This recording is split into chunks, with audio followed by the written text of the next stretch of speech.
Hi, welcome to Midnight Sleep Whispers, where you can immerse yourself in a world of mysterious and spine-chilling horror stories. Perfect for drifting off to sleep or simply unwinding. Get cozy, dim the lights, and let's begin. The Number Station. The late summer sun hung low over the seaside town as a solitary man made his way along the windswept harbor road.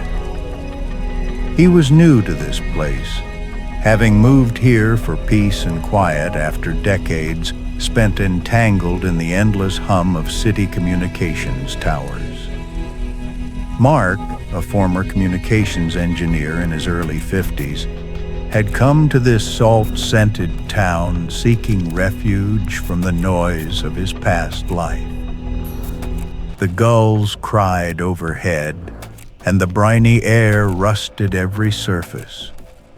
But he found solace in the slow rhythm of waves lapping against the docks. Here, he hoped, the static in his mind would finally quiet down. He had left behind a long career in telecommunications that once thrilled him, but ultimately wore him down. Years of midnight emergency calls, deadlines, and the endless buzz of electronic chatter had taken a personal toll. Burned out and alone after a failed marriage, a casualty of that hectic life, Mark yearned for simplicity and silence. In this quiet seaside corner of the world, he hoped to reconnect with a part of himself lost in the cacophony. On this particular afternoon, he wandered through narrow cobbled streets lined with old shops whose windows displayed sun-bleached postcards, tarnished brass compasses, and bits of maritime bric-a-brac. One shop in particular drew his attention, a cluttered second-hand store tucked between a closed bait shop and a cafe. The faded Cyrillic letters on a wooden sign above the door hinted at the owner's origins. And as Mark stepped inside, a tiny bell tinkled to announce him. The scent of dust and aging paper tickled his nose. Shelves were crammed with an odd assortment of items: Woo-era medals, vinyl records, yellowed paperbacks, and outdated electronics piled in haphazard stacks. He navigated carefully around a tottering pile of magazines and paused by a shelf of radio equipment. There, half hidden under a coil of frayed cables, sat a compact radio receiver with a cracked olive green housing. It looked Soviet in design, all sharp angles and sturdy knobs, the kind of shortwave radio built to last. A small tag hung from the antenna, labeled in neat handwriting, Zara 1982, and a price that was surprisingly low. Mark picked it up gingerly. The radio was heavier than it looked, solid, with its frequency dial marked in Cyrillic characters across multiple bands. A relic of the Cold War, he guessed, likely a military surplus receiver. As a communications engineer, he felt a nostalgic tug seeing the old technology. During his career, he had worked with cutting-edge digital networks, yet he'd always held a soft spot for the warm glow of analog dials and the crackle of distant broadcasts. The shopkeeper, an elderly man with silver hair and a face creased by sea and sun, noticed Mark's interest. "Ah, a good choice. the man said in lightly accented English from behind the counter. He limped over, leaning on a cane, and smiled at the radio. It's Russian make, early 80s. Still works, I think. You like radios? I do, Mark replied, turning the device over. The back panel had a spot for batteries and a socket for external power. I used to design communication systems. I guess old habits die hard. He offered a small smile. The shopkeeper's eyes lit up with recognition. Then you know this one is special. Picked it up from an estate sale of a fisherman who came through the port. He swore he heard the world on it every night, voices from far away. The old man chuckled, though there was a hint of wariness in his tone. Shortwave is magic, you know. Twist the dial and you can catch voices bouncing off the atmosphere from continents away. Mark nodded, feeling the familiar pull of curiosity. It had been years since he'd tinkered with a shortwave set. I'll take it, he said, almost impulsively. Perhaps he imagined late nights fiddling with the dial, pulling in ghostly signals from across the globe, a new hobby to fill the quiet hours by the sea. The shopkeeper carefully wrapped the radio in brown paper and tied it with string. Enjoy, my friend, and be careful. Sometimes the voices you pull from the ether are not the ones you expect to hear, he added cryptically. Mark wasn't sure if the man was joking or issuing a subtle warning. He paid and thanked him, then stepped out into the dimming daylight with the parcel tucked under his arm. As twilight fell, he made his way back to the small cottage he rented near the shore. The house was modest, 2 rooms and a loft, with floorboards that creaked and windows that rattled when the ocean winds picked up. He set the package on his kitchen table, pushing aside a stack of unopened moving boxes, and unwrapped the radio. Up close, the device's wear was apparent. The green paint was chipped, one knob slightly bent, but the frequency markings were intact. A faded red star emblem still adorned the front grille. Mark fetched some batteries from a drawer, wiped the dust off the controls, and gently fitted them into the back of the radio. For a moment, he simply sat, cradling the radio and remembering the last time he had scanned shortwave bands. It was long ago, in another life. Late nights in college, headphones on, marveling as he caught snippets of foreign newscasts or Morse code beacons, even the eerie melodies of distant number stations that some of his ham radio friends whispered about. Back then, it had been a curiosity, a puzzle of the airwaves. Little did he know, he would soon confront one of those mysteries firsthand. He turned the volume knob with a soft crackle of static. The radio's backlight glowed a faint amber, casting a halo across the frequencies.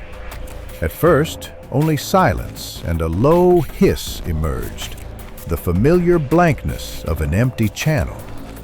Smiling to himself, he slowly began to rotate the tuning dial. A whine of feedback, then a sudden burst of distorted music, likely an AM station spilling over. He fine-tuned and the music resolved into a distant voice speaking Spanish. Then it faded.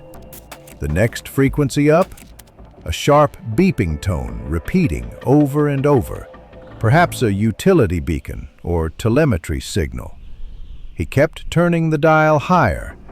In the higher shortwave bands, the static was louder, and occasionally a voice or signal would fade in. He caught a weather report in English for mariners, then some evangelical sermon booming about salvation, then a burst of march music that quickly vanished into the ether. The radio probably needed a better antenna than its built-in telescopic rod, but for tonight he was content to explore casually. Night settled fully. Outside, beyond his windows, the vast darkness of the sea spread out, and a moonless sky offered only starlight and the distant blink of the harbor lighthouse. Mark yawned but kept scanning, transfixed by the decades-old ritual of seeking patterns in noise. There was something meditative about it. The world had shrunk with the internet and satellites, yet here he was, like an old mariner, listening for faint... It was a woman's voice, but unlike any radio DJ or talk show host, it had a mechanical cadence. Flat, emotionless, as if reading from a script or generated by a machine. She spoke English, it seemed, but the content made no sense. A sequence of numbers spoken in groups. 7, 4, 7, 1, 0. The female voice intoned, each digit pronounced precisely in Queen's English. There was a pause, a crackle, and then she continued, now in another language. 32, 59. Mark sat bolt upright. He recognized the Russian words for 3259. Another pause, then the same voice switched again. 16, 9, 0, 1. Spanish this time. He caught 16, 16, and 9. She was reading numbers in different languages, slipping seamlessly from one to the next. A chill crept up Mark's spine, despite the warm night.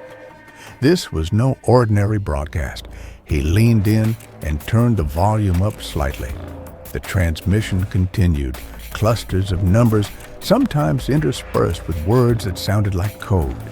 He caught what seemed like Whiskey Alpha Romeo in an English segment, NATO phonetics, then Azul, Rojo, Blue, Red in Spanish. Occasionally, there were what sounded like coordinates. He thought he heard something like latitude and longitude in one of the sequences, but it went by too fast. His heart began to hammer against his ribs.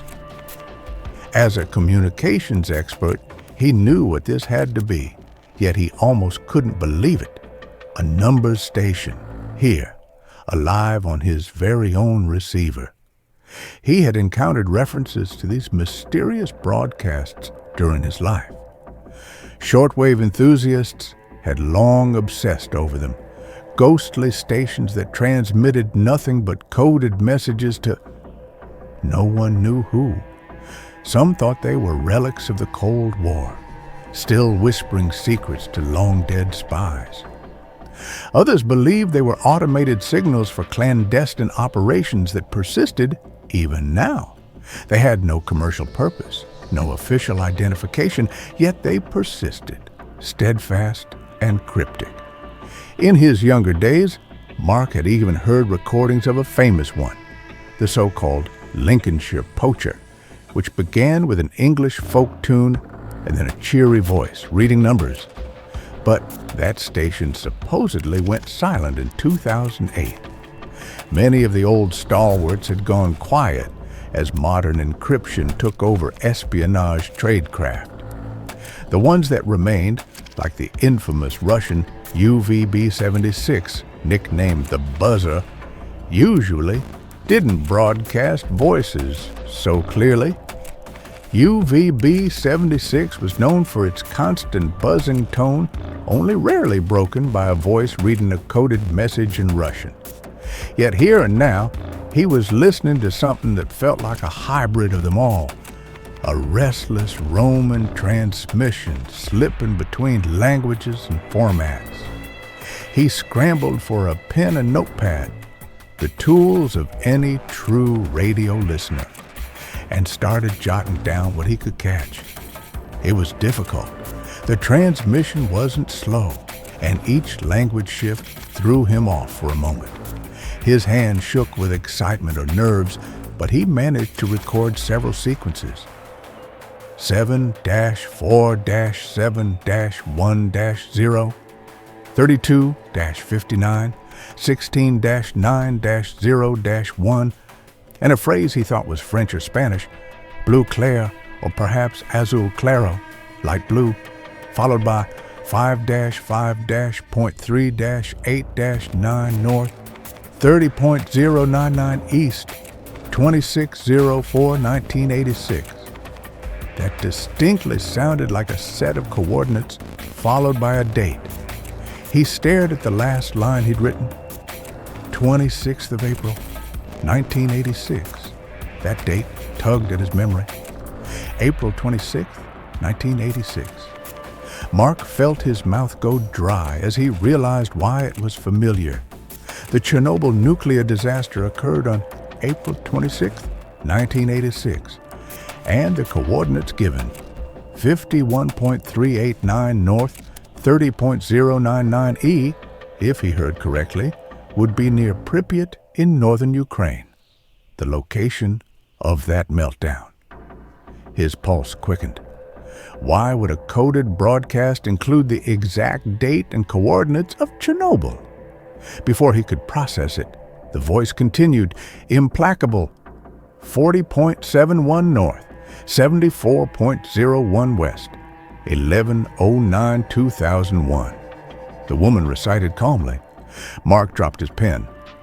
The coordinates, roughly 40.7 north, 74.0 west, that was New York City. And the date, September 11th, 2001, the day of the World Trade Center attacks. A shudder of disbelief passed through him. It felt as if the temperature in the room had plummeted. He clutched the sides of the radio, almost afraid to listen further. The voice moved on to another sequence of numbers, and static crept in. He strained to catch the next set, but the signal warbled. There was a burst of clarity. 14 north, 10 east, 06-08-1945. Hiroshima. Then it trailed into a wash of static. He wasn't sure, but it sounded like the coordinates for Hiroshima and the date August 6, 1945. The day the atomic bomb was dropped. Mark's mind raced. Each set she was reading, coordinates and dates, all corresponded to catastrophic events, infamous tragedies with massive loss of life. Chernobyl, 9/11, Hiroshima. Were there more? The broadcast rattled off a few more numeric sequences that he couldn't fully parse. Then, without warning, it cut to a high-pitched tone that made him wince.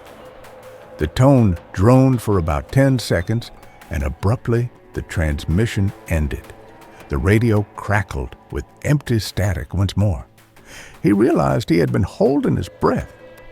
Slowly, he exhaled, his heart pounding. He carefully set the radio down on the table as if it were something alive that might bite. The realization of what he had heard settled on him like a cold, damp cloth. He recalled an interview with one radio enthusiast who described stumbling on a number station as the most chilling thing you've ever heard in your life. There's nothing like it. Now, in the eerie silence after that voice, he understood exactly what they meant. For a long minute, Mark sat in the near darkness of his cottage's kitchen, the only illumination the dull orange glow of the radio's dial and a single lamp he had switched on. His mind swirled. This wasn't just a random oddity. It felt intentional, purposeful. He felt the need to verify that he hadn't imagined it. Was it possible he misinterpreted the broadcast? Perhaps it was some elaborate hoax or an unrelated data stream. But the odds of randomly hearing those exact coordinates and dates, impossibly small. He grabbed his notebook and squinted at his scrawled numbers. The sequences were jumbled, but a few stood out clearly. The coordinates near Pripyat with the date 26th of April, 1986. The coordinates of New York City with 11-09-2001. There were others he half caught. One looked like 19.4 N, 155.2 W, 10-05-2018. He didn't recognize that offhand. Another looked like 35.6 N, 140.0 E, 11-03-2011. Now, March 11, 2011, off the coast of Japan. Likely the Tohoku earthquake and tsunami. His hands had begun to tremble. If all these were real events, what was the purpose of this broadcast? Who was sending this out and why? He stood up abruptly, needing to move, to shake off the creeping unreality. The wooden chair legs scraped on the floor. Outside, a wave crashed against the rocky shore, making him flinch. His nerves were taut as wires. Mark paced the small living room, running a hand through his hair. Perhaps he needed context. He flipped open his laptop on the coffee table and began to search for any information about what he'd heard.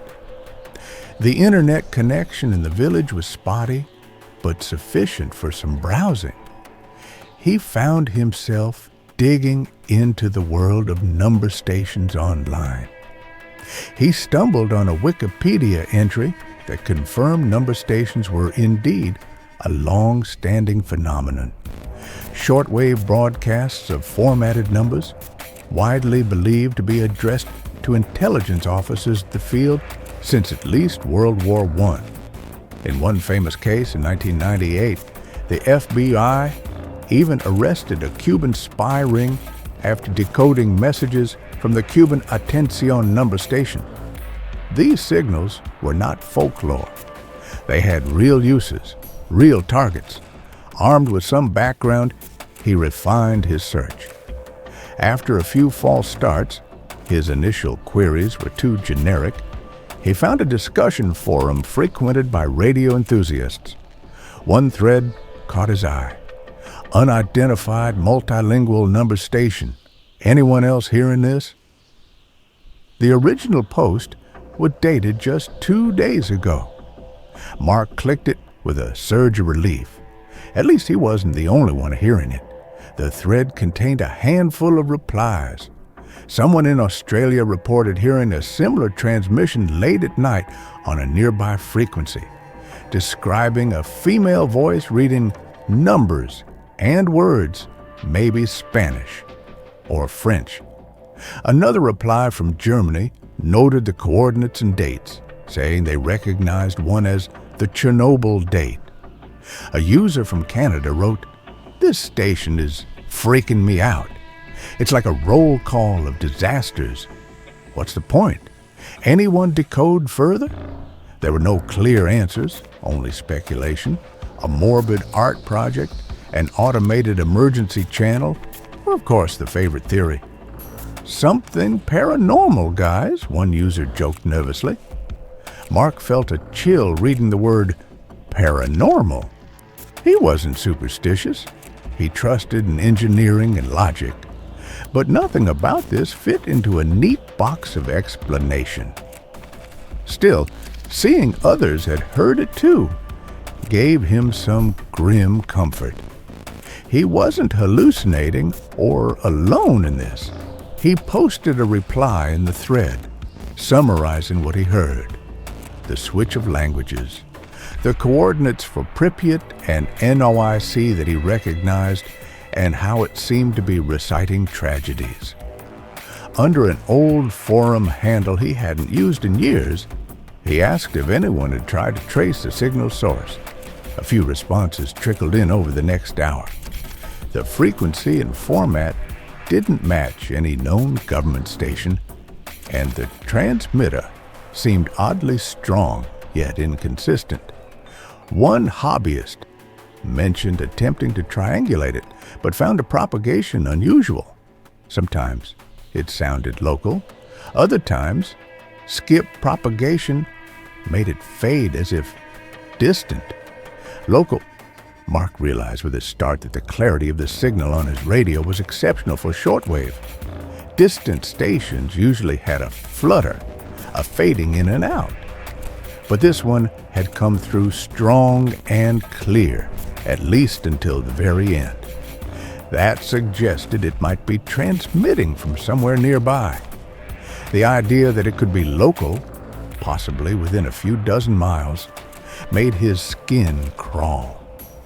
Why would a powerful broadcast like this be originating here in his quiet coastal town? That night, Mark barely slept. Every time he closed his eyes, he heard the flat intonation of that female voice echoing in his mind, reciting numbers that unlocked horrors, disasters unfolding, lives extinguished, all reduced to coordinates and dates. When he did drift into a shallow sleep, his dreams were restless and haunted by distant static and that impassive voice counting down. He greeted the morning with bleary eyes and a sense of unreality. The next day passed in a blur. In the days that followed, Mark tried to maintain a semblance of normal life. He attempted small distractions, fixing a loose shutter on the porch, taking a book down from the shelf, but his mind refused to let go of the mystery. At the market, he caught himself scanning expiration dates and barcodes for hidden patterns of numbers. During a short evening walk along the harbor, the steady pulse of the lighthouse lamp made him think of coded Morse signals. Even his dreams, when he managed to sleep, were invaded by sequences of digits and the faint murmur of a distant tune. He still went out to buy bread, nodded hello to neighbors, skimmed the local newspaper's trivial community news. But underneath every routine beat an undercurrent of obsession. He found himself counting down the hours until the next night's broadcast and the next. It became a dark ritual. Each night at the same time, the radio would spring to life and deliver its haunting bulletin of human misery. Mark listened, and each midnight brought new pieces of the puzzle. Night after night, the female voice returned, always in that same emotionless tone, always cycling through numbers and languages. He recorded diligently and took notes.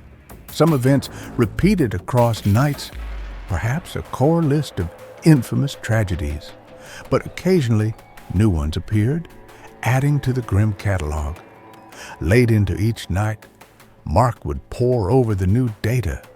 He cross-checked coordinates, using online maps and searched the dates in news archives. Every single entry corresponded to a disaster or tragic incident somewhere in the world, large or small. A few he hadn't immediately recognized. One set from April 1987 turned out to be a deadly plane crash he'd been too young to remember. Another string pointed to a deadly earthquake in 1976 in Tangshan, China, one of the deadliest on record. The knowledge that someone had compiled all this and was broadcasting it into the void gnawed at him. Why list tragedies in a code meant for nobody? Or was it meant for somebody? Was there somewhere a listener who needed to hear these codes? The thought was chilling. What agent or entity would need a litany of the world's worst events encoded and read nightly? As a week went by, Mark's anxiety grew with each midnight session. The more he learned, the deeper the sense of dread burrowed into him. He wondered if, perhaps, the station was not just cataloging past events. Could it be predicting upcoming ones? The possibility kept him up even when the radio fell silent. He scoured his notes for any dates that were beyond the current day. So far, all were historical. Until one night, it changed. It was nearly a week since he first stumbled on the station. That midnight, the voice began as usual, and Mark, now almost comfortable in the routine of this unnerving vigil, was scribbling down the sequences. Suddenly, the transmission included a set of coordinates that made him freeze.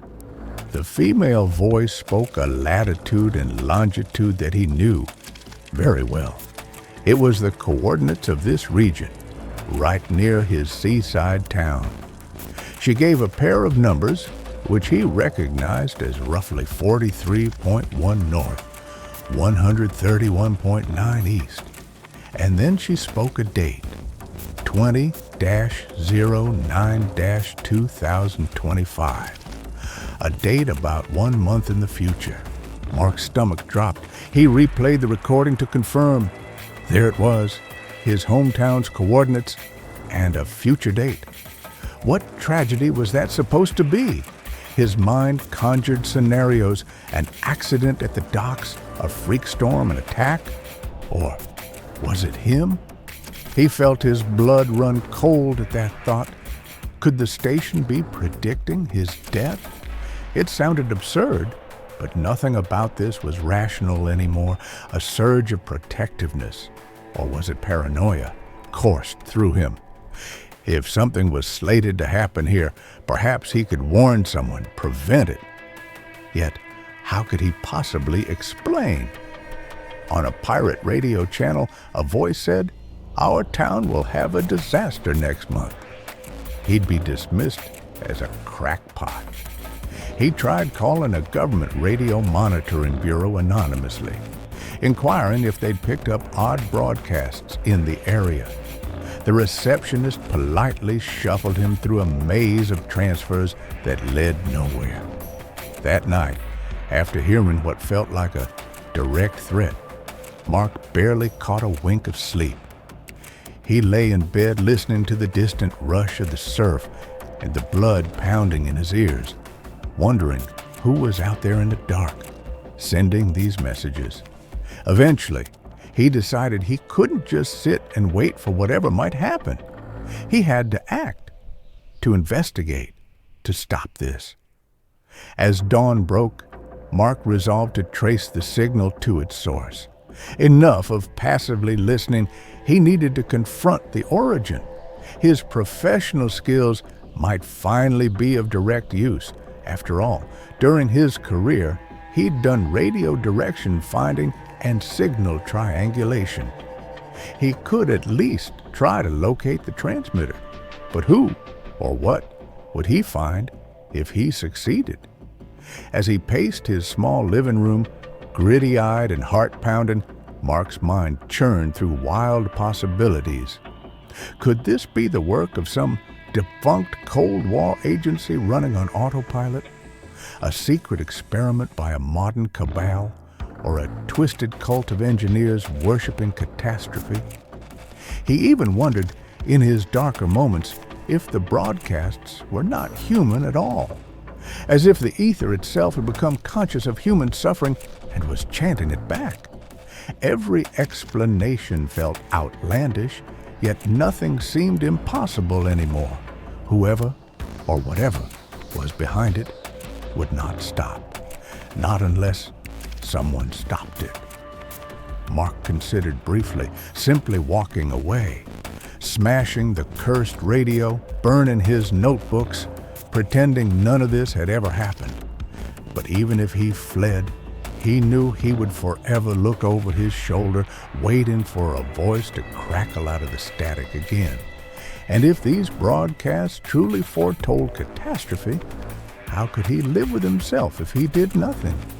No, turning back was not an option now. He dug into some unopened moving boxes and unearthed a few tools of his old trade, a handheld wideband receiver and some spare wire. That afternoon, he cobbled together a rudimentary directional antenna, a simple loop of wire mounted on a wooden frame from a broken chair. It wasn't perfect, but by rotating it, he could get a bearing for the signal. As night fell, Mark ventured out in his car with the loop antenna and the portable receiver. If the transmitter was local, he might detect where the signal was strongest. The autumn air was crisp and cool. Clouds obscured the stars, leaving the rural back roads in near darkness, except for his headlights. He drove to a hill overlooking both the town and the old industrial waterfront to the east. At 10:58 p.m., in his parked car atop the hill, Mark tuned the handheld to the frequency he'd noted. Right on schedule, the triple beep signal came through the static. He unplugged the receiver's little telescopic antenna and attached his loop.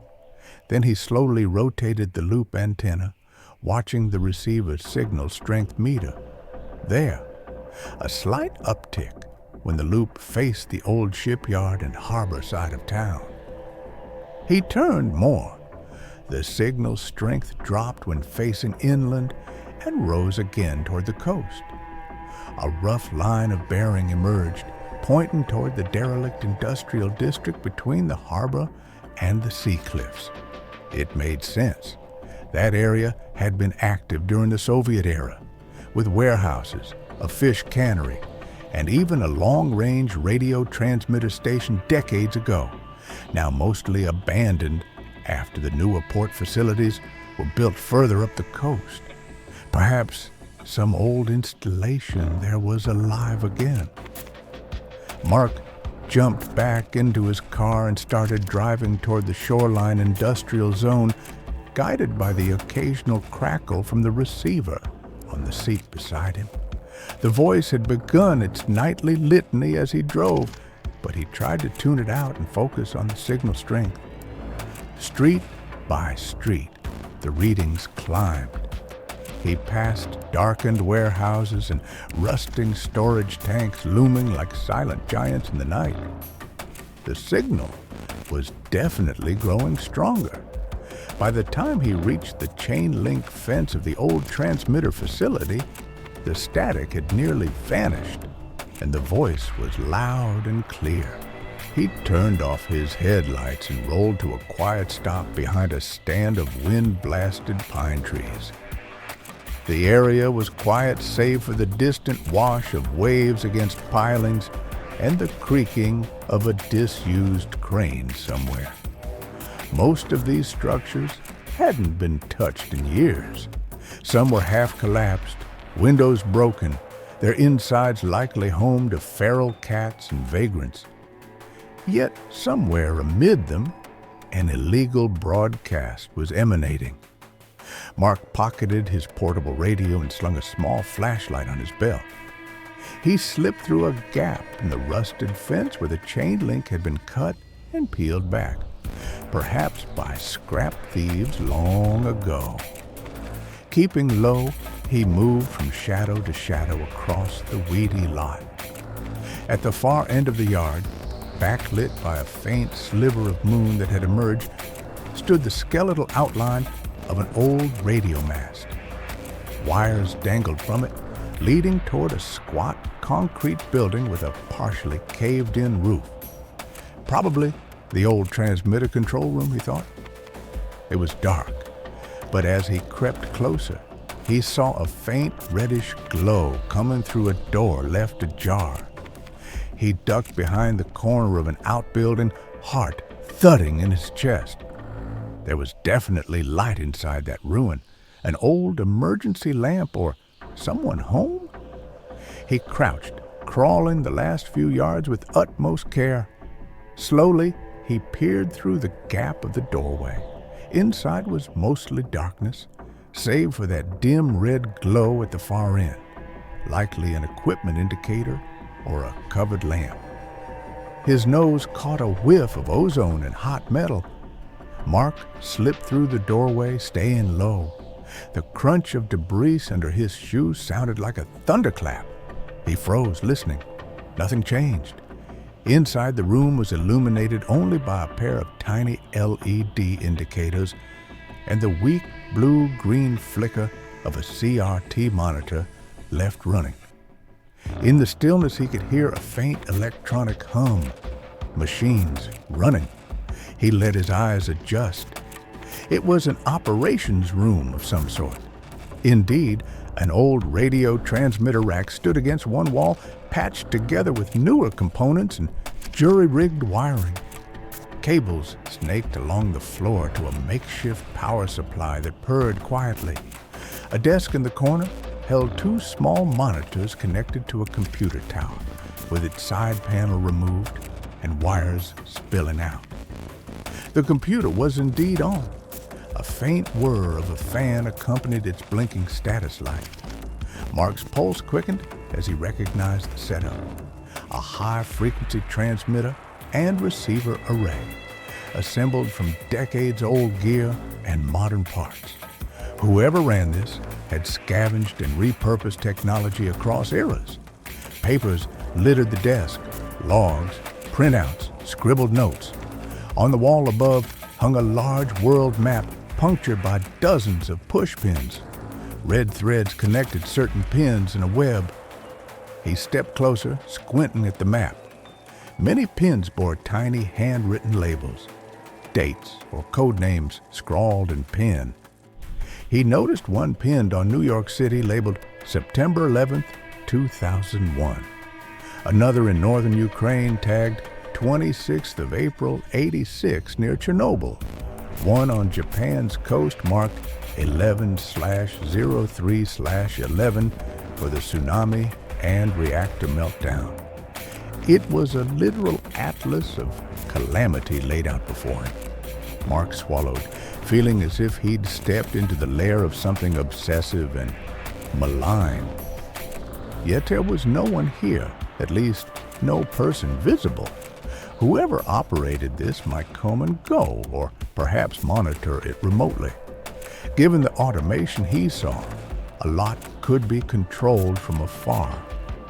He moved to the desk and glanced at the monitors. One displayed lines of code scrolling rapidly. It looked like a program running some update. The other monitor was dark. On impulse, he tapped the keyboard. The scrolling halted, and a command prompt blinked to life. It wasn't even password locked. Perhaps the operator didn't expect anyone to ever be here. The last line on the screen read, "Schedule update complete." Schedule? Perhaps the nightly broadcast script? His heart pounded. This was an opportunity. He could gather evidence or even sabotage the operation. But fear gnawed at him. If he tampered too obviously, whoever ran it would know. Then again, they likely already knew someone was listening, possibly him. The thought made him glance around nervously. He pulled out his phone and snapped a few photos. The map on the wall, the equipment rack, the computer screen with that schedule command. The flash on his phone briefly illuminated the room, a harsh white light that sent shadows dancing. In that same instant, a sudden burst of static burst from a speaker mounted above the desk. Mark jumped, barely stifling a yelp. The static screeched, then settled into a low hiss. Before he could react further, a distorted burst of sound came through, like a microphone being moved or adjusted. And then a voice. "Mark!" A calm female voice crackled from the speaker. "You shouldn't be here." Mark's blood turned to ice. It was his name in that same flat intonation. He swept the flashlight beam upward and saw, glinting in the corner of the ceiling, the dark eye of a security camera. Of course, they had cameras, possibly motion sensors too. Someone was watching him right now. He took a step back, every instinct screaming to run. The speaker continued in that artificial, composed tone. "We have been waiting." A burst of static swallowed the next words, then, "Or now, part of the schedule." Part of the schedule. In a flash of clarity and terror, Mark understood. The endless list of tragedies read night after night, it wasn't only cataloging the past, it was ever growing. And now, he himself had been added to it. The coordinate and date he'd heard for next month right here, it must have been referencing him.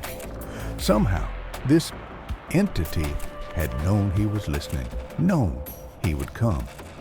The shopkeeper's warning came back to him. If you listen too long, they know you're listening. A high-pitched whine started to emanate from the radio rack. The transmitter was powering up again, perhaps for an unscheduled broadcast. Mark realized with horror that they might be about to transmit something about him right now. A surge of survival instinct kicked in. He dashed to the rack and began yanking cables and flipping any switch that looked like a power toggle. The whine died. The speaker went silent mid-sentence. The only sound was Mark's own ragged breathing. He stood there in the sudden quiet, heart hammering. Had he stopped it? Smoke, acrid and plastic, tickled his nose. A spark popped from the computer tower. Flames licked along a tangle of wires inside it, growing quickly as paper printouts caught fire. Within seconds, fire was spreading across the desk, feeding on old files and chemical-laden electronics. Mark coughed as black smoke billowed toward the ceiling. The heat singed his face. It was time to go. Evidence be damned. He stumbled back toward the door, nearly tripping over a fallen chair. The map on the wall curled and blackened in the flames as he fled the room. Outside, he gulped cool, salty air. Behind him, the interior of the bunker glowed now with an orange flicker. Flames danced in the doorway, casting long, frantic shadows across the pavement. Mark didn't pause to admire his handiwork. He sprinted across the open yard and slipped back through the fence. As he made it to his car, an eerie realization hit him. He might have silenced this transmitter, but what if there were others? If whoever was behind this had gone to such lengths, surely they had backups. The schedule update on the computer implied a network, perhaps multiple sites. Destroying one node of a hydra might not slay the beast. He fumbled with his keys, hand shaking. In the distance, an alarm or siren began to wail. Likely someone had seen the smoke, or an automated fire alarm had finally triggered. Mark managed to start the car and pull away without turning on his lights, coasting down a side lane until he was safely beyond the glow of the burning building. Only then did he flick on his headlights and drive, leaving the old industrial maze behind. The adrenaline that had carried him this far ebbed, replaced by profound exhaustion. What had he truly accomplished? He'd possibly destroyed the local transmitter, yes, but the voice, that presence, it knew him now. It had spoken his name as calmly as it recited all the others. The thought made him grip the wheel until his knuckles turned white. He reached his cottage just as the eastern sky was beginning to lighten with dawn. Parking out front, Mark slumped in the driver's seat for a moment, rubbing his gritty eyes. The regular rhythms of the town were beginning. A distant rooster crowed from some backyard, and the first early bird fisherman was motoring out to sea. For all the terror and chaos of the night, morning arrived like it always did, oblivious. Inside, the cottage was quiet and unchanged. His notebook lay open on the kitchen table where he'd left it, pages filled with scrawls of numbers. The Soviet radio sat there as well, antenna still extended, a mute accomplice. Mark approached it warily. Its presence now felt malevolent, as if it had been the conduit for something dark. He hesitated, then carefully picked it up and removed the batteries. He considered smashing it right then and there, but instead set it back down. Perhaps evidence, or perhaps he just couldn't bring himself to destroy the object that had in a way saved him from ignorance. A hollow laugh escaped him. Save him? He wasn't sure he'd use that word. He shuffled to his armchair and collapsed into it, every muscle protesting. His lungs burned from the smoke and his eyes stung, but it was over, wasn't it? He had stopped the broadcast, at least for now. He had confronted the darkness and come out alive. A part of him almost expected to feel victorious. Instead, he felt an emptiness, and underneath it, dread. The voice had said he was part of the schedule now. If that was a threat on his life, would destroying one transmitter change anything? Or would they come for him another way? He didn't realize he had fallen asleep until a loud crackle jolted him awake. Mark lurched forward in the armchair, disoriented sunlight flooding the room. It was late morning by the sun's angle. The crackle came again, a burst of static from the kitchen table. He blinked. The radio was on. But how? He knew he had removed its power source, yet there it sat, the old green device, the small speaker alive with a wash of static. As he stared transfixed, the static cleared and a voice emerged, a man's voice speaking in that same measured, emotionless cadence. 4, 9, 2, 0, 7. Mark's blood ran cold. It was his own voice. He stood slowly, legs trembling, and took a step toward the table. From the radio, his voice continued calmly. North, west, fallen, end. The words were a jumbled code, but unmistakably spoken in its tone, drained of any emotion. The radio had no power cord, no batteries. Its dial light was off. It looked dead, but the voice crackling from it was his.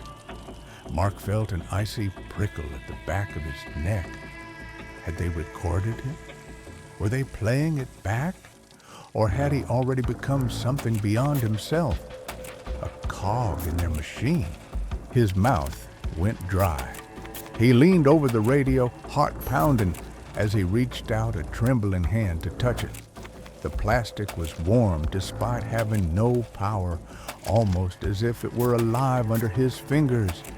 From its speaker, his own voice carried on, inexorable.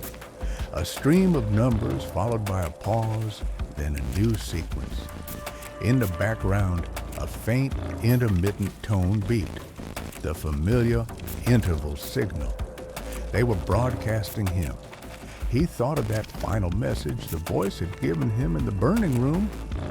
You are now part of the schedule. The full, horrific meaning of it settled on him. He had tried to fight it, tried to cut it off at the source. But in doing so, he had only ensured his place in their awful litany. He remembered the map with pins and strings, new tragedies always joining the old. A wave of fatalistic understanding washed over him. He was woven into the fabric of this thing now. His fate, perhaps his death, was set to be transmitted like all the others, indifferent and inevitable. He sank to his knees on the kitchen floor, a single tear carving down his cheek as he listened to his own voice reading out the coordinates of his doom. Outside, the wind picked up, rattling the window panes with a sound like mocking applause. The day went on, the world still turning, oblivious to the tiny drama of fate playing out in Mark's cottage. And somewhere out there in the airwaves, the number station continued its eternal broadcast. Later that evening, as dusk gathered over the world, a shortwave radio somewhere crackled to life.